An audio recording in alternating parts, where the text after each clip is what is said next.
السلام عليكم ورحمة الله وبركاته. إن الحمد لله نحمده ونستعينه ونستغفره ونعوذ بالله من شرور أنفسنا ومن سيئات أعمالنا. من يهده الله فلا مضل له ومن يضلله فلا هادي له. وأشهد أن لا إله إلا الله وحده لا شريك له وأشهد أن محمدا அப்துஹு வ ரசூலுஹு அம்மா பஅத். அன்பிற்குரிய சகோதரர்களே, அல்லாஹுடைய மாபெரும் கிருபையினால் நாம் இரவு தொழுகைக்கு பிறகான இந்த அமர்விலே மரணம் முதல் சொர்க்கம் நரகம் வரை ஒரு மறுமை பயணம் என்ற தலைப்பில் இவை தொடர்பாக அல்லாஹும் அல்லாஹுடைய தூதரும் கூறிய செய்திகளை நாம் பார்த்து வருகின்றோம். நாம் நேற்றைய தினம் கபர் வேதனை தொடர்பாக திருமறை குர்ஆன் கூறக்கூடிய வசனங்களை நாம் பார்த்தோம். அதே போன்று நபிகள் நாயகம் ஸல்லல்லாஹு அலைஹி வஸல்லம் அவர்களும் பல்வேறு நபி மொழிகளில் கபர் வேதனையை விட்டும் அவர்கள் பாதுகாப்பு தேடி இருக்கின்றார்கள். அவை இந்த ஹதீஸ்கள் எல்லாம் நம்முடைய மரணத்திற்கு பிறகு மறுமைக்கு முன்பாக உள்ள அந்த பர்சக் என்ற திரைமறைவு வாழ்க்கையிலே தீயவர்களுக்கு கடுமையான ஒரு வேதனை இருக்கிறது என்பதை எடுத்துரைக்கிறது. அது தொடர்பாக சஹீஹுல் புகாரியிலே 2822வது நபிமொழியாக பதிவு செய்யப்பட்டிருக்கிறது. சஅத் ரலியல்லாஹு அன்ஹு அவர்கள் அறிவிக்கின்றார்கள். அவங்க சொல்றாங்க, இன்ன ரசூலுல்லாஹி ஸல்லல்லாஹு அலைஹி வஸல்லம் கான தஅவ்வலு மின்ஹுன்ன துபுர ஸலாம். நபிகள் நாயகம் ஸல்லல்லாஹு அலைஹி வஸல்லம் அவர்கள் தொழுகை முடிந்த பிறகு நாம் ஓதக்கூடிய துஆக்கள் இருக்கு பாருங்க, அஸ்தக்ஃபிருல்லாஹ் அஸ்தக்ஃபிருல்லாஹ். அந்த மாதிரி தொழுகை முடிந்த பிறகு நபிகள் நாயகம் ஸல்லல்லாஹு அலைஹி வஸல்லம் அவர்கள் ஓதக்கூடிய துஆக்கள்ல ஒன்று, பாதுகாப்பு தேடிய விஷயங்கள்ல ஒன்று, அல்லாஹும்ம இன்னி அஊது பிக்க மினல் ஜுபன். இறைவா, கோழைத்தனத்தை விட்டு முன்னிடம் நான் பாதுகாப்பு தேடுகிறேன். கோழைத்தனம் என்று சொன்னால் எதுக்கு நாம பயப்படக்கூடாதோ, எதற்கு நிர்பந்தம் இல்லையோ அதற்கு நாம அஞ்சுவது, அதுதான் கோழைத்தனம். அப்ப இந்த கோழைத்தனம் என்பது மார்க்க விஷயத்துல உள்ளதாக இருக்கும் என்று சொன்னால் அது பாவமா என்ன செஞ்சிடும், ஆயிரும். அப்ப இரவா கோழைத்தனத்தை விட்டு முன்னிடம் நான் பாதுகாப்பு தெரிகிறேன். பிக்க அன் உரத்த இலா அருகை உமர், தள்ளாத வயதுக்கு தள்ளப்படுவதை விட்டும் நான் உன்னிடம் பாதுகாப்பு தெரிகிறேன். பிக்க மின் ஃபித்னத்தி துன்யா, இந்த உலகத்துடைய குழப்பங்கள் சோதனையை விட்டும் நான் உன்னிடம் பாதுகாப்பு தெரிகின்றேன். அஸாபில் கபர், கபருடைய வேதனையை விட்டும் உன்னிடம் நான் பாதுகாப்பு தெரிகிறேன். அப்படின்னு நபிகள் நாயகம் ஸல்லல்லாஹு அலைஹி வஸல்லம் அவங்க பாதுகாப்பு தேடுவார்கள் என சஹீஹுல் புகாரில பதிவு செய்யப்பட்டிருக்கு. அப்ப இந்த நபிகள் நாயகம் ஸல்லல்லாஹு அலைஹி வஸல்லம் அவர்கள் ஒரு விஷயத்துல பாதுகாப்பு தேடுகிறார் என்று சொன்னால் அந்த கபர் வேதனை என்பது அது கண்டிப்பாக உள்ள ஒன்றுதான். தீயவர்களுக்கு மன்னரை வாழ்க்கையில கடுமையான வேதனை இருக்கிறது என்பதை இந்த நபி மொழி நமக்கு எடுத்துரைக்கிறது. அதே போன்று சஹீஹ் முஸ்லிம்ல 4814வது செய்தியாக பதிவு செய்யப்பட்டிருக்கிறது. நபிகள் நாயகம் ஸல்லல்லாஹு அலைஹி வஸல்லம் தன்னுடைய மனைவி அன்னை உம்மு ஹபீபா ரலியல்லாஹு அன்ஹா அவங்களுக்கு சொல்லி காட்டுறாங்க, வலவு குந்தி, ஒரு சம்பவத்துல ரசூலுல்லாஹ் சொல்றாங்க, வலவு குந்தி சஅல்தில்லாஹ அய்யுஈதகி மின் அஸாபின் ஃபின்னார் அவ் அஸாபின் ஃபில் கப்ர் கான கைரன் வ அஃலல். நீ அல்லாஹ்விடம் நரக வேதனையிலிருந்தும் கபர் வேதனையிலிருந்தும் பாதுகாப்பு தேடியிருந்தால் அது நல்லதாகவும் சிறந்ததாகவும் ஆகியிருக்கும் என்று நபிகள் நாயகம் ஸல்லல்லாஹு அலைஹி வஸல்லம் தன்னுடைய மனைவி அன்னை உம்மு ஹபீபா ரலியல்லாஹு அன்ஹா அவங்களுக்கு சொல்றாங்க. அப்போ கபர் வேதனையிலிருந்து பாதுகாப்பு தேட வேண்டும் என்று சொல்வதிலிருந்து கபர் வாழ்க்கையில தீயவர்கள் வேதனை செய்யப்படுவது அது உண்மைதான் என்பதை இந்த நபி மொழியும் நமக்கு என்ன செய்வது, எடுத்துரைக்கிறது. அதே போன்று சஹீஹுல் புகாரில 6366வது நபி மொழியாக ஒரு ஹதீஸ் பதிவு செய்யப்பட்டிருக்கிறது. ஆயிஷா ரலியல்லாஹு அன்ஹா அவங்க அறிவிக்கிறாங்க. அவங்க ஆயிஷா ரலியல்லாஹு அன்ஹா அவங்கள்ட்ட மதீனாவுல யூத மதத்தை சார்ந்த 2 வயோதிக பெண்கள் வந்தாங்க. அந்த யூத மதத்தை சார்ந்த அந்த வயோதிக பெண்கள் ஆயிஷா ரலியல்லாஹு அன்ஹா அவட சொல்றாங்க, இன்ன அஹ்லல் குபூரி யுஅஸபூன ஃபீ குபூரிஹிம், கபூர்வாசிகள் கபூர்ல வேதனை செய்யப்படுவார்கள். தீயவர்களாக இருந்தால் அவங்களுக்கு கபூர்ல வேதனை நடக்கும் அப்படின்னு சொல்லி வயோதிக பருவத்தில் இருக்கக்கூடிய 2 யூத பெண்கள், முஸ்லிம் பெண்கள் 2 யூத பெண்கள் ஆயிஷா ரலியல்லாஹு அன்ஹா சொல்றாங்க. அப்போ ஆயிஷா ரலியல்லாஹு அன்ஹா சொல்றாங்க, ஃபகஸப்துஹுமா, அந்த இருவரையும் நான் பொய் சொல்கிறீர்கள் என்று சொன்னேன், நீங்க சொல்றது உண்மை கிடையாது. அதே போன்று அவர்களை உண்மைப்படுத்துவதற்கு நான் முயலவில்லை, அவங்க பொய் சொல்றாங்க அப்படின்னு நான் நினைச்சேன். அப்ப 2 யூத பெண்கள் செஞ்சுட்டாங்க, ஆயிஷா ரலியல்லாஹு அன்ஹா இந்த தகவலை சொல்லிட்டு அவங்க கிளம்பி போயிட்டாங்க. அலைய நபி ஸல்லல்லாஹு அலைஹி வஸல்லம், ஆயிஷா சொல்றாங்க, நபிகள் நாயகம் ஸல்லல்லாஹு அலைஹி வஸல்லம் அவர்கள் என்னிடம் வந்தார்கள். அப்ப நான் ஃபகுல்து லஹு யா ரசூலல்லாஹ் இன்ன அஜூஸைனி வ ذكرت له, இவ 2 யூத பெண்கள், வயோதிக பருவத்தை உடைய 2 யூத பெண்கள் வந்தாங்க. அந்த 2 பேரும் கபர் வாழ்க்கையில வேதனை இருக்குன்னு சொல்றாங்க, அது உண்மையான்னு கேக்குறாங்க. அப்ப நபிகள் நாயகம் சொல்றாங்க, சதகதா, அந்த 2 பெண்களும் உண்மையைத்தான் சொல்லி இருக்கிறார்கள். இன்னும் யுஅஸபூன அஸாபன், அந்த கபர் வாழ்க்கையில தீயவர்கள் வேதனை செய்யப்படுவார்கள். தஸ்மஉல் பஹாயிம், எல்லா விலங்கினங்களும் அந்த அந்த வேதனையை செவியேற்கும். தஸ்மஉ அல் பஹாயிம் குல்லுஹா, எல்லா ஜீவராசிகளும் எல்லா விலங்கினங்களும் அந்த வேதனையை செவியேற்கும் அப்படின்னு நபிகள் நாயகம் ஸல்லல்லாஹு அலைஹி வஸல்லம் அவங்க அந்த யூத பெண்மணிகள் சொன்னதை உண்மைதான் படுத்துறாங்க. அப்ப யூத பெண்மணிகளுக்கு எப்படி தெரிஞ்சிருக்கு, அவங்க தௌராத் வேதத்துல இன்ஜீல் வேதத்துல சொன்ன விஷயங்கள் என்ன செஞ்சிருப்பாங்க, தெரிஞ்சிருப்பாங்க. ஆயிஷா ரலியல்லாஹு அன்ஹா சொல்லி காட்டுறாங்க, ஃபமா ரஅய்துஹு பஅது ஃபீ ஸலாத்தி இல்லா தஅவ்வத மின் அஸாபில் கப்ர், அதற்கு பிறகு எந்த தொழுகையாக இருந்தாலும் நபிகள் நாயகம் ஸல்லல்லாஹு அலைஹி வஸல்லம் அவர்கள் அந்த தொழுகையில கபர் வேதனையிலிருந்தும் பாதுகாப்பு தேடுவதை நான் பார்த்தேன். நம்ம அத்தஹியாத்துல ஓதும் போதே அல்லாஹும்ம இன்னி அஊது பிக மின் அஸாபில் கப்ர் அப்படின்னு நம்ம என்ன செய்யறோம், அல்லாஹ் கிட்ட நம்ம பாதுகாப்பு தேடுகிறோம். அப்ப நபிகள் நாயகம் ஸல்லல்லாஹு அலைஹி வஸல்லம் அவர்கள் ஒவ்வொரு தொழுகையிலையும் அத்தஹியாத்து இருப்புல கபர் வேதனையை விட்டு என்ன செஞ்சிருக்கிறாங்க, பாதுகாப்பு தேடி இருக்கின்றார்கள். அதே போன்று சஹீஹ் புகாரில 1373வது செய்தியாக பதிவு செய்யப்பட்டிருக்கிறது. அஸ்மா பின்த் அபீ பக்கர் ரலியல்லாஹு அன்ஹா அவங்க அறிவிக்கிறாங்க, ஒரு நாள் நபிகள் நாயகம் ஸல்லல்லாஹு அலைஹி வஸல்லம் சஹாபாக்களுக்கு கபர் வேதனையை பற்றி ஃபதக்கர ஃபித்னத்துல் கபர் அல்லதி யஃப்ததினு ஃபீஹல் மரு, கபர் வாழ்க்கையில ஒரு மனிதன் அடையக்கூடிய சோதனைகள், குழப்பங்கள், வேதனைகளை பற்றி ரசூலுல்லாஹ் சஹாபாக்களுக்கு எடுத்துரைத்தாங்க. அவ்வளவு பயங்கரமான இருக்கும்னு சொல்லி அல்லாஹ் எடுத்துரைத்தவன லஜ்ஜல் முஸ்லிமூன லஜ்ஜத்தல், முஸ்லிம்கள் அப்படியே மிக பெரும் பதற்றத்துக்கு கதறக்கூடிய அளவிற்கு முஸ்லிம்களுடைய நிலை ஆகிவிட்டது. அவ்வளவு கடுமையாக நபிகள் நாயகம் ஸல்லல்லாஹு அலைஹி வஸல்லம் அவர்கள் கபருடைய சோதனைகளை பற்றி, வேதனைகளை பற்றி சஹாபாக்கள் கதறக்கூடிய அளவிற்கு, அவங்க அழக்கூடிய அளவிற்கு அந்த கபர் வேதனையை பற்றி எடுத்துரைத்தார்கள் அப்படிங்கிற செய்தி சஹீஹ் புகாரில 1373வது ஹதீஸாக பதிவு செய்யப்பட்டிருக்கு. அதே போன்று சஹீஹ் முஸ்லிம்ல 5113வது ஹதீஸா இடம்பெற்றிருக்கிறது. அனஸ் ரலியல்லாஹு அன்ஹு அவங்க அறிவிக்கிறாங்க, நபிகள் நாயகம் ஸல்லல்லாஹு அலைஹி வஸல்லம் சொன்னார்கள், லௌலா அல்லாஹ் ததாஃபம், நீங்க இறந்தவர்களை அடக்கம் செய்யாமல் விட்டுவிட மாட்டீர்கள் என்று இருக்கும் என்றால் கபருடைய வேதனையை உங்களுக்கு கேட்க வைக்குமாறு நான் அல்லாஹ்விடம் பிரார்த்தனை செய்திருப்பேன். அல்லாஹ் நபிகள் நாயகம் துவா செஞ்சு கபர் வேதனைய நமக்கு அல்லாஹ் கேட்க வச்சுதான் வச்சுக்கிடுங்க.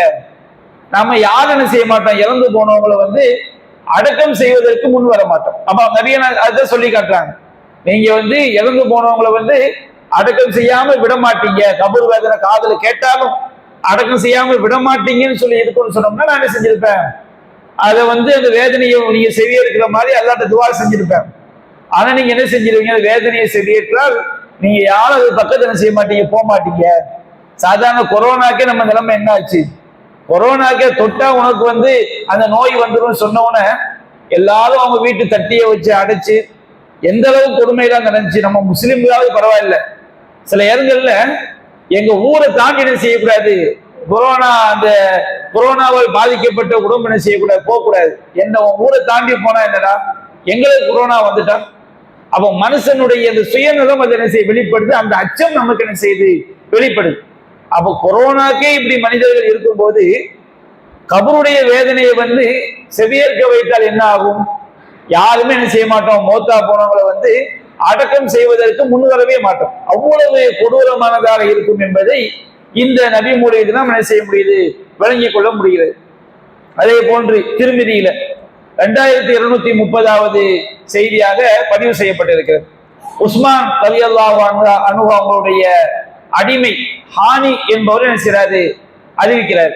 உஸ்மான் ரலியல்லாஹு அவங்க என்ன செய்வாங்களாம், கபருக்கு முன்னாடி போய் நின்னோம்னா பக்கா ஹத்தா எபுல்ல லிஹியத்து, அவங்க தாடி நனையக்கூடிய அளவுக்கு என்ன செய்வாங்களாம், அழுவாங்களாம்.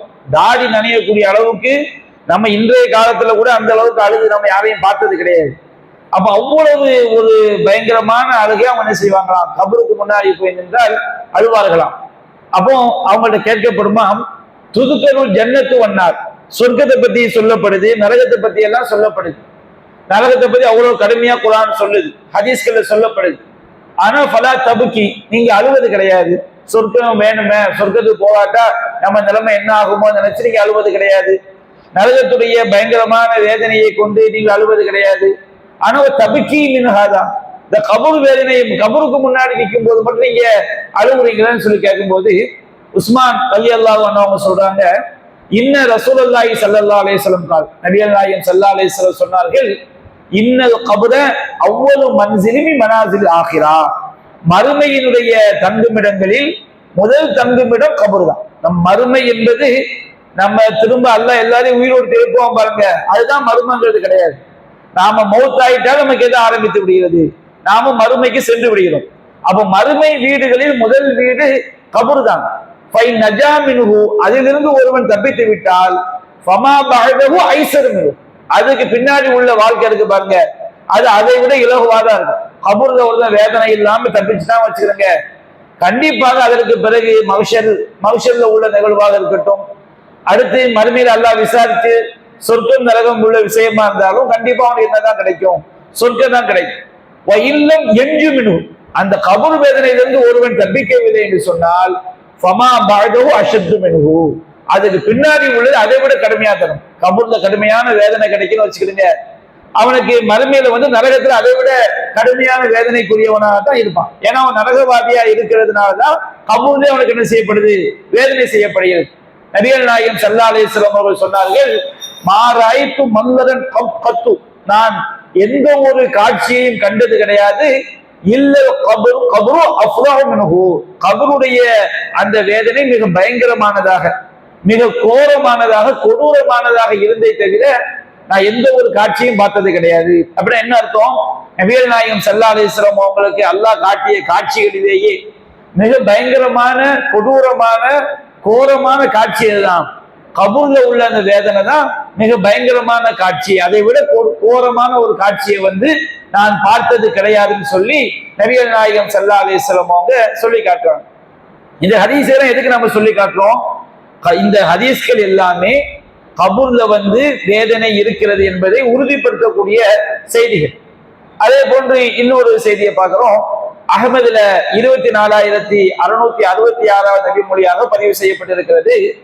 ஆயிஷா ரலியல்லாஹு அன்ஹா அவங்க அறிவிக்கிறாங்க, நபிகள் நாயகம் ஸல்லல்லாஹு அலைஹி வஸல்லம் அவங்க சொல்லி காட்டுறாங்க, அதாவது ஸஅத் இப்னு முஆத் ரலியல்லாஹு அன்ஹு அவங்க மிகப்பெரிய ஒரு சஹாபி, அவங்க சொர்க்கவாதியும் கூட, மிகப்பெரிய ஒரு சஹாபியும் கூட. இந்த ஸஅத் இப்னு முஆத் அவங்க மரணிக்கும் போது பஸ்ஸார்ல பதிவு செய்யப்பட்டிருக்கு, அதாவது லகத் நஸல லி ஸஅத் இப்னு முஆத் ரலியல்லாஹு அன்ஹு 70,000 மலக் மா வத்தியு அல் கப்லஹா. ஸஅத் இப்னு முஆத் ரலியல்லாஹு அன்ஹு அவங்க மரணிச்ச போது அதற்கு முன்பாக பூமிக்கு கால் வைத்திராத 70,000 மலக்குகள் செஞ்சாங்க, அந்த பூமிக்கு வந்தாங்க. அவ்வளவு சிறந்த ஒரு நல்லடியார். அந்த நல்லடியாருடைய மரணத்துக்காக 70,000 மலக்குமார்களே அல்லாஹ் செய்திருக்கிறான், பூமிக்கு இறக்கி வைத்திருக்கிறான். ஆனா அந்த ஸஅத் இப்னு முஆத் மௌத்தான உடனே ஹீன துஃபின, அவர் அடக்கம் செய்யப்படும் போது சுபஹானல்லாஹ் அப்படின்னு ரசூலுல்லாஹ் சொல்றாங்க, சுபஹானல்லாஹ்ங்கறாங்க. அப்போ நபிகள் நாயகம் சொல்றாங்க, லவ் இன்ஃபலத அஹதும் மின் லக்தத்தில் கபர் லன்ஃபலத மின்ஹா ஸஅத், இந்த கபருடைய நெருக்குதல் அவரை அப்படி நெருக்கி தள்ளியதில்லை, கபூர் வந்து இவ்வளவு பெரிய சஹாபியை நெருக்கிறதுக்கு அது முனையுது. அப்ப இந்த மாதிரி கபூர் வந்து இவ்வளவு பெரிய தியாகி, ஒரு நல்லடியார், அவருக்காக 70,000 மலக்குமார்கள், அதற்கு முன்பு பூமிக்கு வராத 70,000 மலக்குமார்கள் உலகத்துக்கு வந்திருக்கிறாங்க. அவ்வளவு பெரிய நல்லடியாரையும் அந்த கபூர் என்ன செய்யுது, நெருக்கிறதுக்கு அது முனையுது. அதுக்கு பிறகு அல்லாஹ்வுடைய உத்தரவு வந்து விசாலமாயிருக்கு. அப்போ ஒருவர் கபருடைய இந்த நெருக்கத்தில் இருந்து ஒருவர் தப்பித்திருக்க முடியும் என்று சொன்னால் சாயுதனை செய்திருப்பார், அதிலிருந்து தப்பித்திருப்பார். அப்ப எல்லா நல்லடியார்களுக்கும் கபர் என்ன செய்யும், நெருக்குவதற்கு அது முறை. நெருக்குவதற்கு முறைன்னா தீயவர்களுக்கு அது எலும்புகள் எல்லாம் ஒடியக்கூடிய அளவுக்கு இருக்கும்பாங்க, அந்த மாதிரி இருக்காது. நல்லவர்களை நெருக்குவதற்கு முனையும் என்ன செய்யும், அதுக்கு பிறகு அல்லாஹ்வுடைய உத்தரவு வந்தவொடனே அது விசாலமாயிடும். அப்ப இதே ஹதீஸ் வந்து அகமதுல பதிவு செய்யப்பட்டிருக்கிறது. ஆயிஷா ரலியல்லாஹு அன்ஹா அறிவிக்கிறாங்க, இன்னலில் கபரி லக்தா, கபருக்கென்று ஒரு நெருக்குதல் இருக்கிறது. லவ்கான அஹதுன் நாஜியன் மின்ஹா, அதிலிருந்து ஒருவர் தப்பித்திருக்க முடியும் என்று சொன்னால் நஜா சஅத் இப்னு முஆத், சஅத் இப்னு முஆத் என்ன செய்திருப்பார், தப்பித்திருப்பார். அப்ப யாராக இருந்தாலும் சரி, நல்லடியார்களாக இருந்தா கூட கபர் என்ன செய்யும், ஆட்டோமேட்டிக்கா அவர் நெருக்கிறதுக்கு வரும். அதுக்கு பிறகு அல்லாஹ்வுடைய உத்தரவின் பிறகு என்ன செஞ்சிடும், விசாலமாகிவிடும். அப்ப கபர் வாழ்க்கை எவ்வளவு கடுமையானது என்பதை நம்ம பார்க்கிறோம். இப்ப நாம எங்க போறோம்னு சொன்னோம்னா, அந்த பரா இப்னு ஆசிப் ரலியல்லாஹு அன்ஹுடைய ஹதீஸுக்கு நாம போறோம். அந்த ஹதீஸை நம்ம நேற்று எதோட விட்டிருந்தோம், அந்த நல்லவருடைய உயிர் வந்து ரில்லியின் என்ற 7வது வானத்தில் உள்ள ஏட்டில பதிவு செய்யப்பட்டு திரும்ப என்ன செய்யப்படும், அவருடைய உடல்ல பர்சக் உலகத்துல அவருடைய உடலோடு கொண்டு வந்து சேர்க்கப்படும். தீயவருடைய உயிர் வந்து சிஜ்ஜீன் என்ற தாழ்ந்த உலகத்துல உள்ள ஏட்ல, சிஜ்ஜீன் ஏட்ல பதிவு செய்யப்பட்டு அவங்களுடைய உடம்புல வந்து என்ன செய்யப்படும், சேர்க்கப்படும். இங்க நாம ஒண்ணு விளங்கிக்கணும், நாம இந்த உலகத்துல எப்படி உடலோட உயிரோட இருக்கிறோமோ அது மாதிரிதான் கபருடைய வாழ்க்கையில இருப்போம். அது மாதிரிதான் மறுமையில நம்ம என்ன செய்வோம், இருப்போம். அப்போ நம்ம பார்க்கிறோம், நம்ம மண்ணறையில போய் கபிரிஸ்தான்ல போய் பார்க்கும்போது, குழி தோண்டும் போது மண்டவோட பார்க்கிறோம், எலும்பை பார்க்கிறோம். நம்ம பார்வைக்கு நம்முடைய உடம்பு செஞ்ச மாதிரி இருக்கு. ஆனால் கைபான ஒரு நபிகள் நாயகம் சொன்ன மறைவான விஷயங்கள்ல உள்ளது. அந்த பர்சக் உலகத்துல வந்து நாம வந்து உயிரோடும் உடலோடும் தான் செய்வோம், இருப்போம். நாம இங்க நம்முடைய மண்டவோடு கிடக்கிறதுனாலையோ, இங்க வந்து உடல் அரித்து விடுவதனாலேயோ, அல்லது தீயில எரிந்து விடுவதனாலேயோ, கடல்ல முங்கி விடுவதனாலேயோ, வனவிலங்குகள் சாப்பிட்டு விடுவதனாலேயோ பர்சக் உலகத்துல வந்து நாம உயிரோடும் உடலோடும் இல்லை நம்ம நினைச்சிடக்கூடாது. அந்த உலகம் நபிகள் நாயகம் சொல்லிட்டா எப்படி நம்ம சிந்திக்க முடியாது. அதான கைப், அல்லதீன யூமினூன பில் கைப், அவர்கள் என்ன செய்வார்கள், மறைவான விஷயங்கள் நம்புவார்கள். இன்னல்லாஹ அலா குல்லி ஷைஇன் கதீர், அல்லாஹ் ரப்பல் ஆலமீன் எல்லாவற்றின் மீதும் ஆற்றல் மிக்கவன். அப்ப நாம என்ன செய்யக்கூடாது, நம்ம அறிவை வச்சு சிந்திச்சும் வச்சுக்கிறோங்க, நம்ம காஃபிரா தான் போகணும், வேற வழி கிடையாது. அல்லாஹ் ரப்பல் ஆலமீன் இது நமக்கு கைபான விஷயத்துல உள்ளது, மறைவான விஷயங்கள்ல உள்ளது. மறைவான விஷயங்களை வந்து நம்புறதுதான் நம்முடைய ஈமானிய அடிப்படை. அப்போ அந்த ரூஹ் என்ன செய்யப்படுது, அந்த உடம்புல பர்சக் உலகத்துல கபருக்குள்ள அந்த ரூஹ் வந்து என்ன செய்யப்படுது, உடம்போடு சேர்க்கப்படுது. மலக்கான், இன்னைக்கு இந்த சம்பவத்தை பார்த்துக்கிட்டே வரும்போதே உங்களுக்கு தெரியும், பர்சக் உலகம் என்பது, கபரு வாழ்க்கை என்பது அது உடலுக்கும் உயிருக்குமான ஒரு வாழ்க்கை தான். அதனால்தான் இந்த ஹதீஸ்ல வருது, அவனுடைய உயிர் அவனுடைய உடலில் மீண்டும் கொண்டு வந்து சேர்க்கப்படும். எங்க உள்ள உடல், பர்சக் உலகம். நம்ம பார்க்கக்கூடிய இந்த குழி கிடையாது, நம்ம அடக்கிட்டு வந்துருவோம். அது ஒரு பூமிக்குள்ள நாம மூத்தா போனா தான் அது எப்படி நமக்கு தெரியும். நபிகள் நாயகம் சொல்றது நம்ம என்ன செய்ய நம்புறோம். பூமிக்கு உள்ள ஒரு வாழ்க்கை, எந்த உயிரோடு இருக்கக்கூடிய யாரும் என்ன செய்ய முடியாது, அவங்க அதை பத்தி கற்பனை பண்ண முடியாது. ஹதீஸ்ல சொல்றது நம்ம விளங்கிக் கொள்ளலாம். ஆனா அங்க போனா தான் நம்ம என்ன செய்ய முடியும், அந்த வாழ்க்கையை பத்தி நம்ம பார்க்க முடியும். அப்ப அவங்களுடைய ரூஹ் வந்து அவங்களுடைய உடல் என்ன செய்யப்பட்டோம், செலுத்தப்பட்டவன மலக்காங்க, 2 மலக்குமார்கள் அவன்கிட்ட வருவாங்க. அவனை தூக்கி என்ன செய்வாங்க, உட்கார வைப்பாங்க. படுத்து கிடக்கிற ஆத்மாவை தூக்கி உட்கார வச்சுட்டு அவங்க கேட்பாங்க, அந்த ஆத்மா நல்லவன்ட்ட கேட்பாங்க, மண் ரப்புக்க, உன்னுடைய இறைவன் யார்? அப்போ அவன் சொல்லுவான், ரப்பி அல்லாஹ், என்னுடைய இறைவன் அல்லாஹ். இது வந்து ஒன் வேர்டு கொஸ்டின் கிடையாது, ஒரு மாதிரி கேள்வி பதில் கிடையாது. இது வந்து நம்முடைய வாழ்க்கையினுடைய சுருக்கம், நாம எப்படி வாழ்ந்தோம் என்பதுடைய சுருக்கம் தான் இது. எதை நம்ம பயான்ல கேட்டுட்டோம், நமக்கு தெரிஞ்சிருச்சு, நம்ம பதில் சொல்லலாம் அப்படிங்கிறது கிடையாது. இது நாம் இந்த உலகத்துல எப்படி வாழ்ந்தோம் என்ற வாழ்க்கையினுடைய சுருக்கம் தான் இந்த 4 கேள்வி. அப்ப ரப்பி அல்லாஹ் அப்படின்னு கேட்டோன்னே, மண் ரப்புக்க, உன்னுடைய இறைவன் யார்? ரப்பி அல்லாஹ், என்னுடைய இறைவன் அல்லாஹ். அப்ப இரண்டாவது கேட்பாங்க, மா தீனுக்க, உன்னுடைய மார்க்கம் எது? தீன்னா என்ன அர்த்தம்? தீன் அப்படின்னு சொன்னோம்னா, நாம மறுமையில் வெற்றி பெறுவதற்காக நன்மையை நாடி செய்யக்கூடிய ஒவ்வொரு செயலுக்கும் பேர் தீன். நம்ம சுண்ணத்து பண்ணும்போது தீமமரோ தீம் சத்தம் போடுறோம் பாருங்க, அந்த தீன் கிடையாது. தீன்னா என்னன்னு நம்ம விளங்கிக்கணும். இஸ்லாம் தீனுல் இஸ்லாம், தீனுல் இஸ்லாம் சொல்றோமே, தீன்னா என்ன நம்ம நல்ல மனசுல பதிய வச்சுக்கணும். நாம சொர்க்கம் செல்வதற்காக செய்யக்கூடிய ஒவ்வொரு காரியமும் தீன். தொழுகை தீனு, குரான் ஓதுற தீனு, தர்மம் செய்யற தீன். அப்ப எல்லாமே தீன் அப்படின்னு சொன்னோம்னா, அந்த தீனம் எங்க இருந்தா எடுத்திருக்கணும்? குரான்ல இருந்து, ஹதீஸ்ல இருந்து அந்த தீனை எடுத்திருக்கணும். அப்ப யாரு தங்களுடைய மார்க்க சட்டங்களை, மார்க்க செயல்களை குரான்ல இருந்தும் நபிகள் நாயகத்துடைய ஆதாரபூர்வமான நபிமொழிகள்ல இருந்தும் அவங்க தெரிஞ்சு பின்பற்றுறாங்களோ அவங்கதான் தீனை பின்பற்றுறாங்க. சும்மா பெருமைக்கு நாங்க தீனுல் இஸ்லாம், இஸ்லாம் என்பது அந்த பெரிய நாங்க ஒரு தீன்ல இருக்கோம் சொல்றது கிடையாது. அப்ப அந்த தீனை ஒவ்வொரு விஷயத்திலையும் நபிகள் நாயகம் எப்படி செஞ்சாங்க என்பதை பார்த்து பின்பற்றினால்தான் நம்ம இஸ்லாம் என்கின்ற தீனை பின்பற்றுகிறோம் அப்படின்னு அர்த்தம். அப்படி பின்பற்றிய மக்களுக்கு தான் அங்க பதில் சொல்ல முடியும். இந்த உலகத்துல வாழும்போது நான் அந்த பெரியாரை பின்பற்றினேன், நான் இந்த ஷாஃபி மதுஹபை பின்பற்றினேன், நான் ஹனஃபி மதுஹபை பின்பற்றினேன், நான் எங்க ஊர் ஜமாத்தை பின்பற்றினேன், அங்க அஜர்த்து பெரிய தாடி வச்சிருந்தாரு அதனால நான் அவரை பின்பற்றினேன், இந்த மாதிரி பதில் சொன்ன இந்த மாதிரி வாழ்ந்தோம்னு சொன்னோம்னா அங்க என்ன செய்ய முடியாது? கேள்விக்கு பதில் சொல்ல முடியாது. தீனை நம்ம எங்க இருந்து தீனுடைய வாழ்க்கையை நம்ம வாழ்ந்திருந்தா ஒவ்வொரு விஷயத்திலையும் நம்முடைய உணவு அருந்துவதாக இருந்தாலும் சரி, திருமண வாழ்க்கையாக இருந்தாலும் சரி, வியாபாரமாக இருந்தாலும் சரி, தொழுகையாக இருந்தாலும் சரி, எந்த விஷயமாக இருந்தாலும் குர்ஆன் சொன்ன அடிப்படையிலிருந்து தெரிந்து பின்பற்றினால் நாம இஸ்லாத்தை தீனா எடுத்திருக்கிறோம். அதுதான் அர்த்தம். அப்போ ஒமா தீனுக்க, உன்னுடைய மார்க்கம் எது? அப்ப அந்த மாதிரி வாழ்ந்த ஒரு மனிதன் சொல்வான் தீனி இஸ்லாம், என்னுடைய மார்க்கம் இஸ்லாம். ஏன்னா அப்படிதான் வாழ்நாள் ஃபுல்லா வாழ்ந்திருக்கிறான். இதற்கு மாற்றமாக வாழ்ந்தவன் செய்ய முடியாது. நான் ஷாதுலியா தரீக்கா, நான் காதிரியா தரீக்கா அப்படின்னு சொல்லி அங்க போய் சொன்னோம்னா அது நம்ம அந்த கேள்விக்கு அந்த மாதிரி இந்த உலகத்துல வாழ்ந்தவங்க கேள்விக்கு பதில் சொல்ல முடியாது.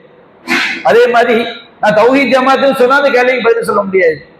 என்ன கொள்கையை தௌஹீத் ஜமாத் சொல்லுதோ அதை பின்பற்றினாதான் அங்க போய் பதில் சொல்ல முடியும். நம் குர்ஆன் சொன்ன அடிப்படையில, நபிகள் நாயகம் சொன்ன அடிப்படையில் நாம வாழ்ந்தாத்தான் அந்த கேள்விக்கு பதில் சொல்ல முடியுமே தவிர, நான் அந்த ஜமாத்து, நான் இந்த ஜமாத்து, நான் வடக்க உள்ளவன் தெற்க உள்ளவன், இதுக்கெல்லாம் அந்த பதிலுக்கு வாய் வரவே வராது. நீ எதப்பா பின்பற்றின? நான் அந்த வடக்க உலகத்தை பின்பற்றினேன், நான் தெற்க உலகத்தை பின்பற்றினேன், இதுக்கு அங்க எப்படி பதில் சொல்ல முடியும்? நம்முடைய உள்ளத்துல நாம இஸ்லாத்தை பின்பற்றுறோம், நபிகள் நாயகத்தை பின்பற்றுறோங்கிற எண்ணம் இருந்தா மட்டும்தான் கபூர்ல அந்த கேள்விக்கு பதில் சொல்ல முடியும். இந்த உலகத்துல வாழும் போதெல்லாம் நாம ஏதோ ஒரு பேர்ல வாழ்ந்துட்டு போறோம் வச்சுக்கிடுங்க, அந்த கேள்விக்கு பதில் வராது. அப்ப ரொம்ப கவனமா நம்ம வாழ்க்கையை நம்ம என்ன செய்யணும், கொண்டு போகும். ஒவ்வொரு விஷயத்திலையும் நம்ம குர்ஆன் சொன்ன அடிப்படையில வாழ்றோமா, இனமாச்சரியத்துல வாழ்றோமா, ஏற்ற வெறியில அடிப்படையில வாழ்றோமான்றத நாம கவனமா நம்முடைய வாழ்க்கையை கொண்டு செல்லும். அல்லாஹ் ரசூல் இறைவனும் அல்லாஹ்வுடைய தூதரும் காட்டிய வழியை தவிர வேற எதுக்காகவும் நம்ம என்ன செஞ்சிடக்கூடாது, நம்முடைய கொள்கையை மாற்றிவிடக் கூடாது. அந்த மாதிரி நாம மௌத்தாவர வரைக்கும் வாழ்ந்தா மட்டும்தான் இந்த கேள்விக்கு என்ன செய்ய முடியும், பதில் சொல்ல முடியும். அடுத்து மூன்றாவது கேள்வி நபிகள் நாயகம் குறித்து கேட்கப்படும். மாஹாதர் ரஜுலுல்லதி புஇஸ ஃபீக்கும், உங்களுக்கு அனுப்பப்பட்டாரு இந்த மனிதர் யார் அப்படின்னு கேள்வி வைக்கப்படும். அப்ப இந்த கேள்வியுடைய துணியை பார்க்கும் போதே நபிகள் நாயகம் காட்டி கேட்கப்படுவதை போன்று அந்த கேள்வி இருக்குது. நபிகள் நாயகம் காட்டப்படுவார்கள் என்று அங்க இல்லை. அந்த கேள்வியுடைய துணி எப்படி இருக்குது, அந்த கேள்வியை படிக்கும் போது மாஹாதர் ரஜுலுல்லதி புஇஸ ஃபீக்கும், உங்களுக்கு அனுப்பப்பட்டாரு இந்த மனிதர் யார் அப்படின்னு கேட்கப்படும் சொன்னோம்னா நபிகள் நாயகம் ஸல்லல்லாஹு அலைஹி வஸல்லம் அவங்க அங்க காட்டியம் செய்யப்படலாம், கேட்கப்படலாம். அல்லாஹ் ஆலம். அப்போ அல்லாஹ்வே மிக அறிந்தவர். அப்ப இந்த மூன்றாவது கேள்வி கேட்கப்படும் போது நாம நபிகள் நாயகத்துடைய வாழ்க்கையை பத்தி தெரிஞ்சு, தூதர்னா யாரு, நம்முடைய முன்மாதிரி, தூதர் எதற்காக அனுப்பப்பட்டாங்க, இது போன்ற எல்லா விஷயங்களும் நம்ம தெரிஞ்சு வச்சிருந்தா தான் தூதரை சரியாக நம்பி நாம வாழ்ந்திருந்தால் மட்டும்தான் இந்த கேள்விக்கு பதில் சொல்ல முடியும். இது ஒன்வேடு கேள்வி கிடையாது. நல்லா நம்ம விளங்கி வச்சுக்கோங்க. இந்த கேள்விகள் எல்லாமே ஒரு கேள்வி பதில் அப்படி கிடையாது. அந்த வாழ்க்கையினுடைய சுருக்கம் தான். நம்ம தூதரை நம்ம எப்படி எடுத்துக்கிட்டோம், சாதாரண இந்த உலகத்துல எத்தனையோ அறிஞர்கள் வந்திருக்கிறாங்க. அந்த அறிஞர்கள் ஒருவராகத்தான் நம்ம ரசூலுல்லாஹ்வை நினைச்சோம்னு சொன்னோம்னா கண்டிப்பா நம்ம இந்த கேள்விக்கு பதில் சொல்ல முடியாது. திடீர்னு சொல்லுவாங்களா இல்லையா, அந்த உலகத்துல வந்து அண்ணாதுரை ஒரு அறிஞர், கலைஞர் ஒரு அறிஞர், வேற அம்பேத்கர் ஒருவர், காந்தி, இப்படிலாம் சொல்லி அதுல 10 பயணம் ரசூலுல்லாஹ் அப்படின்னு நினைக்கிறான் வச்சுக்கணுங்க, அவன் காஃபிர் தானே. நபியான் எப்படி சொல்லி தந்தாங்க, இன்ன அஸ்ஸகல் ஹதீஸி கிதாபுல்லாஹ், செய்திகள் உண்மையானது அல்லாஹ்வுடைய வேதம். வ அஹ்ஸனல் ஹதீ ஹதீ முஹம்மத், முஹம்மது வழிகாட்டுதலில் சிறந்தது முஹம்மது ஸல்லல்லாஹு அலைஹி வஸல்லம் உடைய வழிகாட்டுதல். நபிகள் நாயகம் ஸல்லல்லாஹு அலைஹி வஸல்லம் அவங்களுடைய வழிகாட்டுதலை விட சிறந்த ஒரு வழிமுறை இந்த உலகத்துல கிடையவே கிடையவே கிடையவே கிடையாது. ஏதாவது ஒண்ணுல இது ரசூலுல்லாஹ்வை விட இவர் ரொம்ப சூப்பரா வழிகாட்டியிருக்கான், ஒரு நம்புறாம வச்சுக்கிடுங்க. அவன் ரசூலுல்லாஹ்வை நம்பல, அல்லாஹ்வை நம்பல. ஏன்னா இறை தூதர்கள் இறைவனால் தேர்ந்தெடுக்கப்பட்டவர்கள். இறைவனால் தேர்ந்தெடுக்கப்பட்ட இறை தூதர்கள் வந்து எல்லா மனிதர்களை விட மேலானவங்களா என்ன செய்வாங்க, இருப்பாங்க. அப்ப நபிகள் நாயகம் ஸல்லல்லாஹு அலைஹி வஸல்லம் அவங்க காட்டிய வழிமுறை தான் சிறந்தது. இந்த மாதிரி நபிகள் நாயகம் குறித்து நம்ப வேண்டிய பல விஷயங்கள் என்ன செய்து இருக்குது. அப்ப அதையெல்லாம் நாம தெரிஞ்சா மட்டும்தான் இந்த கேள்விக்கு பதில் சொல்ல முடியும். இறை தூதர் குறித்து, இறை தூதர் என்றால் யார், அவருடைய பணி என்ன, இறை தூதர் நாம் எப்படி நேசிக்க வேண்டும், லா யூமினு அஹதுக்கும் ஹத்தா அகூன ஹப்ப இலைஹி வாலிதிஹி வ வலதிஹி வன்னாஸி அஜ்மஈன், தன்னுடைய பெற்றோர்களை விடவும் பிள்ளையை விடவும் உலக மக்கள் அனைவரை விடவும் இந்த தூதரை நேசிக்காதவரை நீங்கள் இறை நம்பிக்கை கொண்டவர் ஆக முடியாது. அவ இறை தூதரை எப்படி நேசிக்க வேண்டும், இறை தூதருக்காக நாம என்ன தியாகம் செய்ய வேண்டும், இதையெல்லாம் விளங்கி வாழ்ந்த ஒரு மனுஷன் தான் இந்த 3வது கேள்விக்கு பதில் சொல்ல முடியும். அப்ப 3வது கேள்வி என்ன, உங்களுக்கு அனுப்பப்பட்ட இந்த மனிதர் யார்? அப்போ அந்த மனிதன் சொல்வான், அந்த மூமின், அவன் இறை தூதரை பத்தி நல்லா விளங்கிட்டான. தூதர்னா யாரு, நாம் அவரை எப்படி மதிக்க, நாம் அந்த இறை தூதரை எப்படி நம்ப வேண்டும், எப்படி மதிக்க வேண்டும், எப்படி நேசிக்க வேண்டும், எல்லாத்தையும் குர்ஆன் சுன்னாவிலிருந்து அவன் விளங்கின காரணத்தினால் அவன் பதில் சொல்வான், ஹுவ ரசூலுல்லாஹ், இவர்கள் அல்லாஹ்வுடைய தூதர் என்று செய்வாங்க, சொல்வாங்க. 4வது ஒரு கேள்வி கேட்கப்படும். இந்த கேள்விதான் நாம இந்த 3 கேள்விக்கு எப்படி பதில் சொன்னோம், நம்முடைய வாழ்க்கையை இந்த உலகத்தை எப்படி அமைத்துக் கொள்ள வேண்டும் என்பதற்குரிய கேள்வி. அப்ப அவங்க கேட்பாங்க, ஒமா இல்முக, இந்த 3 கேள்விக்கு நீ பதில் சொன்னியப்பா, உன்னுடைய கல்வி என்ன, நீ இந்த கல்வியை எங்க இருந்து எடுத்துக்கிட்ட அப்படின்னு கேட்கப்படும் போது அவன் பதில் சொல்வான், கரஅத்து கிதாபல்லாஹ், நான் அல்லாஹ்வுடைய வேதத்தை படித்தேன். ஃபஆமன்து பிஹி, படிக்கிறது மட்டும் கிடையாது, ஃபஆமன்து பிஹி, அதை நான் நம்பிக்கை கொண்டேன். வஸத்தக்து, நான் அதை உண்மைப்படுத்தினேன்.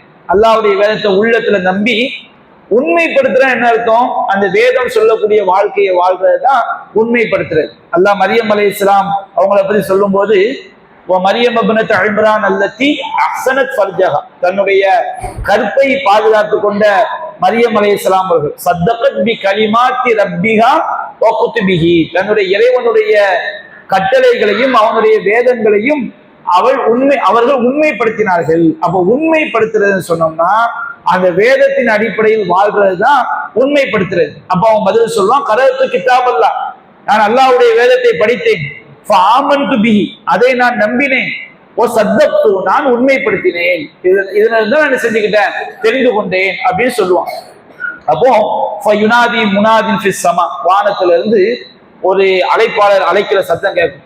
அந்த அழைப்பாளர், அந்த சப்தம் யாருடைய சப்தம் என்பது இந்த வாசகத்தை படிக்கும்போது வழங்கிடுது, இது படைத்த இறைவனுடைய அந்த பேச்சு. அன் சதக அப்தி, என்னுடைய அடியான் உண்மை உரைத்து விட்டான், அவன் சொன்னது எல்லாமே உண்மைதான், அப்படிதான் இந்த உலகத்துல வாழ்ந்தான், அல்லாஹ் உண்மைப்படுத்துறான். ஃபஅஃப்ரிஷூஹு மினல் ஜன்னah, அவனுக்கு சொர்க்கத்தில் இருந்து ஒரு விரிப்பை கொண்டு வாருங்கள். நம்ம மௌத்தான உடனேயே நமக்கு மூமின்களான சொர்க்க வாழ்க்கை ஸ்டார்ட் ஆயிருக்கு. மறுமையில உள்ள சொர்க்கத்துக்கும் பல்சக் உலகத்துல உள்ள சொர்க்கத்துக்கும் சின்ன வித்தியாசம் இருக்கு, அதுக்கு சான்றுகள் நம்ம பார்க்கிறோம். ஆனா சொர்க்க வாழ்க்கை என்பது இந்த உலகத்துல மட்டும்தான் நமக்கு சிரமம். கண்ணை மூடின மறுவினாலே மூமின்களுக்கு என்ன ஆரம்பிச்சிருது, சொர்க்கத்துக்குரிய வாழ்க்கை என்ன செஞ்சிருது, ஆரம்பித்து விடுகிறது. அப்போ அவங்களை சொல்லப்போம், ஃபஅஃப்ரிஷூஹு மினல் ஜன்னah, சொர்க்கத்திலிருந்து ஒரு விரிப்பை கொண்டு வாருங்கள். வஅல்பிஸூஹு மினல் ஜன்னah, சொர்க்கத்துடைய ஆடையை அவளுக்கு அணிவியுங்கள். ஆடை அணி தூங்குறது கிடையாது, சொர்க்க இன்பங்களை நாம அனுபவிக்கிறது. இந்த உலகத்துலதான் தூங்குறது.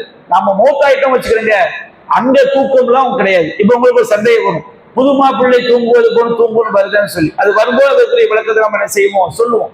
இந்த உலகத்துல மட்டும்தான் நம்ம தூங்குறது. நம்ம மௌத்தாயிட்டம் வச்சுக்கிடுங்க, அதுக்கு பிறகு மூமின்களுக்கு சொர்க்கத்துடைய ஒரு வாழ்க்கை தான் என்ன செய்தி ஸ்டார்ட் ஆகுது. அப்ப அல்பி சோகுமின ஜன்னா, சொர்க்கத்துடைய ஆடை அவனுக்கு அணியுங்கள்.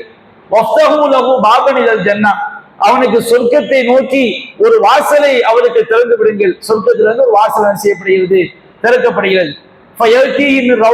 அந்த சொர்க்கத்துடைய நறுமணம், அந்த சொர்க்கத்துடைய அந்த நறுமணம் எல்லாமே என்ன செய்ய வருகிறது. அவருடைய பார்வை எவ்வளவு தூரம் போகுமோ அந்த அளவு கபர் விசாலமாக்கப்படும். அது எப்படின்னு நமக்கு அங்க போனா தான் அல்லாஹ் நம்மளை சொர்க்கவாசிகளை ஆக்கணும். அவன் பார்வை செல்லக்கூடிய அளவுக்கு அந்த கபர் என்ன செய்து விசாலமாகி விடுகிறது. அப்ப அப்படி அவன் அந்த இன்பமான அந்த வாழ்க்கையில அவன் இருக்கும் பொழுது அழகிய முகத்துல ஒரு மனசை வரணும். ரொம்ப அற்புதமான தோற்றத்துல ஒரு மனிதன் வருகிறான். இவன் வானத்துல இருந்து இறங்கினவனும் கிடையாது, பூமியில இருந்து முளைச்சவனும் கிடையாது, நம்ம சொந்த காரணம் கிடையாது, பந்த காரணம் கிடையாது. ஒரு மனுஷன் ரொம்ப அற்புதமான ஒரு முகத்துல ஒரு தன செய்யலாம் வரலாம். ஹசனு சியாம், ஆடை அவ்வளவு அழகு, தையுபுரிய அப்படியே நறுமணம் கமலுது. அந்த மனுஷன் வரும்போதே அவ்வளவு அழகான முகம், அழகான ஆடை, அப்படி நறுமணம் கமலுது.